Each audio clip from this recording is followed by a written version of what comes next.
मागील आठवड्यात झालेल्या मुसळधार पावसामुळे बदलापुरातील काही सखल भागामध्ये पाणी घुसल्याने पूरसदृश्य परिस्थिती निर्माण झाली होती. रमेशवाडीकडून बदलापूर गावात जाणारा उल्हास नदीवरील पुलाचा रस्ता प्रशासनाने काही काळासाठी बंदही ठेवला होता.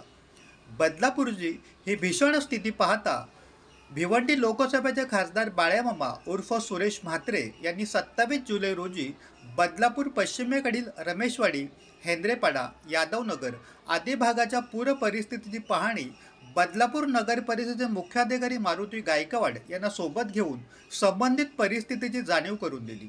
तसेच नुकसानग्रस्त आपत्ग्रस्त लोकांशी चर्चासुद्धा केली. यावेळी बदलापूर पश्चिमेकडील हेंद्रेपाडा येथील नवशिवगंगा सोसायटीच्या रहिवासी महिलेने तक्रारींचा पाढाच वाचताना सांगितले की मागील 20 वर्षात कुठलाही खासदार आमदार आमच्यापर्यंत आलेला नाही. केंद्रामध्ये आमची समस्या कोणीच मांडलेली नाही. जमिनीपासून ते डोंगराच्या टोकापर्यंत रेड लाईन, ब्ल्यू लाईन कोणत्या बेसवर जाहीर केली? आमच्यासमोर 20-20 मजल्यांच्या इमारतींना नदीसमोरच परवानगी मिळते आणि आम्हाला मात्र मिळत नाही. आम्ही मागील 20 वर्ष जीवन मरणाची लढाई लढतोय.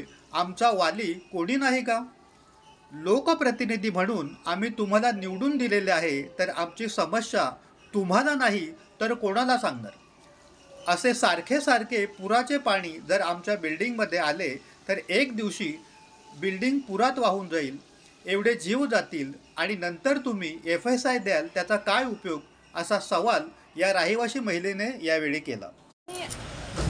नंतर ही भीषण परिस्थिती तुम्हाला तर नंतर माहिती आहे. सर्वात महत्त्वाचं की आम्ही तुमचे पहिले आभार मानतो की गेल्या 20 वर्षात कुठलाही खासदार आमदार आमच्यापर्यंत आले नाही. तुम्ही आमच्यापर्यंत आला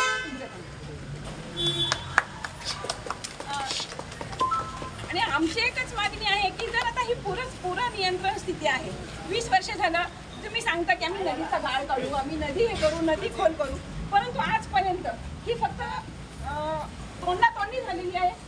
बाकी केंद्रामध्ये आमची समस्या कोणीच मांडली नाही की बाबा हा पूर परिस्थिती आहे की इथे ह्यांचे संसार बघितले की डोळ्यात पाणी येतं. तुम्ही जमिनीपासून ते डोंगराच्या टोकापर्यंत तुम्ही रेड लाईन आणि ब्ल्यू लाईन डिक्लेअर केली. कुठल्या बेसवर केली? तुम्ही जर red line blue line declare केली तर तुम्ही आम्हाला रिडेव्हलपमेंटची परवानगी द्या. तुम्ही तीही करत नाही.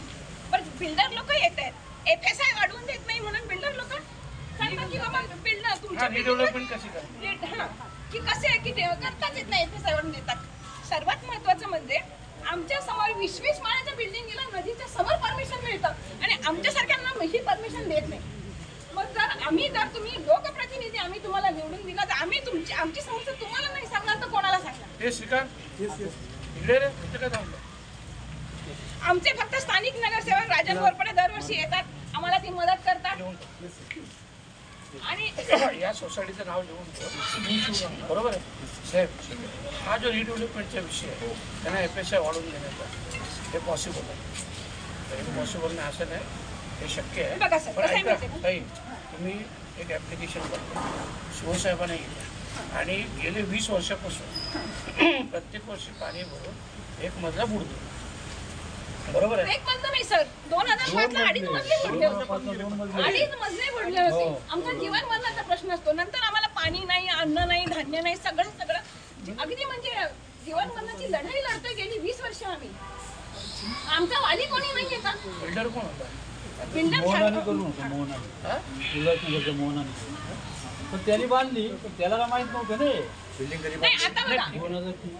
हे शिवसाहेब आहेत, आपल्या नगरपालिकेचे शिवसाहेब. आता बिल्डर कोणी असू देत, आम्ही काय म्हणतो की बिल्डर कोणी असू दे. आता आम्ही बदले स्थायिक आहोत, मी इथले आम्हाला फक्त बिल्डिंगला परवानगी द्या. आता हे अभिजित सकट सर आहेत, हे आमच्यासाठी गेली 2 वर्ष हे करतात, पण त्यांना FSI वाढवून मिळत नाही म्हणून तेही मागे सरले. तर अशा जर हे सर पण आमच्यापर्यंत आले होते 2 वर्ष आले आणि आम्हाला FSI नाही मॅडम, आम्ही निघून जातो. आम्हाला FSI वाढवून अडचण काय छोट्या रस्त्यांना काय केलं म्हणजे छोट्या रस्त्यांना FSI कमी आणि मोठ्या रस्त्यांना जास्त. आता हे अंतर्गत भागात असल्यामुळे याला FSI कमी.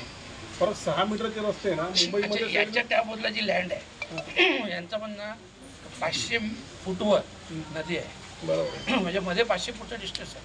ती लँड कोणाच्या मालकीची आहे का काय?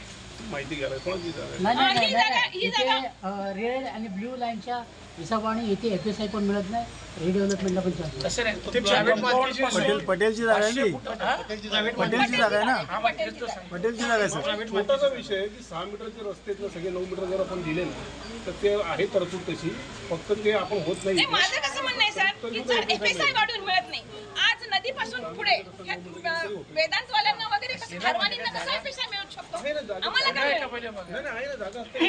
आताच्या गल्लीतून दोन्ही आपण साईडने त्यांनी कसं म्हणजे प्रोव्हिजन आहे, दोन्ही साईडने आपल्याला वाइंडिंग द्यायची असते. म्हणजे 6 मीटरचा रस्ता आहे ना, फक्त 1.5 मीटर इकडून देऊ शकतो ना आपण, आणि त्याला FSI मध्ये सुरू आहे. एक काम करा, याच्यातला हा जो रस्ता आहे या रस्त्याचे आपण प्रत्येक वॉल कंपाऊंड बघितले, ज्यांच्या ज्यांच्या जागा आहेत बरोबर, माझं अधिवेशन संपवत आहे ते जागा मालक यांचे 2-3 प्रतिनिधी, तुम्ही असेल मी असेल आणि कोणी येत असतील बरोबर आहे, मिटिंग याच्यासाठी लावायची बाबा रस्ता रुंदी करण्यासाठी. तर असा पण तो तुम्ही बघितला इकडनं दुसरी गाडी गेली तर ते पासच नाही होऊ अधिकारी आहे, शकत. त्यांना अधिकारी नगरपालिका. बरोबर, पासच नाही होऊ शकत. ठीक आहे, आपण तोही प्रस्ताव ठेवू. आणि असे काय आपत्कालीन नैसर्गिक परिस्थिती असेल ते आपण, मला तर वाटतं आपण करू शकतो. आणि सर तरी सर्वात सुद्धा आपण महत्त्वाचं इथं म्हणजे समजून घेऊ बरोबर आहे. बाकी युडी डिपार्टमेंटच्या अंडरमध्ये असेल बस ठीक आहे, युडी डिपार्टमेंट काय असेल तिकडनं सहकार्य करेल.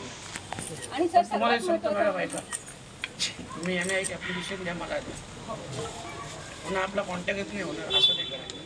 हा मी तुम्हाला ते सांगते, कॉन्टॅक्ट व्हायला पाहिजे. कोणीतरी तुमचा एक माणूस असा ठेवायचा, सोसायटीचा चेअरमन किंवा कोणीतरी का जो सतत माझ्या PA पण कॉन्टॅक्टमध्ये राहील बरोबर आहे. तो कुठपर्यंत प्रोसेस दर महिन्याला फोन करतो. आता ठीक आहे, मी 12 तारखेपर्यंत 12 तारखेला तरी फ्री असेल बरोबर आहे. तर त्याच्यानंतर मग तुम्ही कंटिन्यू कॉन्टॅक्ट करा तुमची प्रमुख व्यक्तीला, तुम्ही काय फॉलो घ्यायचं कसं घ्यायचं संबंधित डिपार्टमेंटशी पण चर्चा करतो, शिवसाहेब ही सगळी माहिती घेतील तोपर्यंत. सर्वात महत्त्वाचं म्हणून बिल्डिंग आमच्या 20 वर्ष जाईल.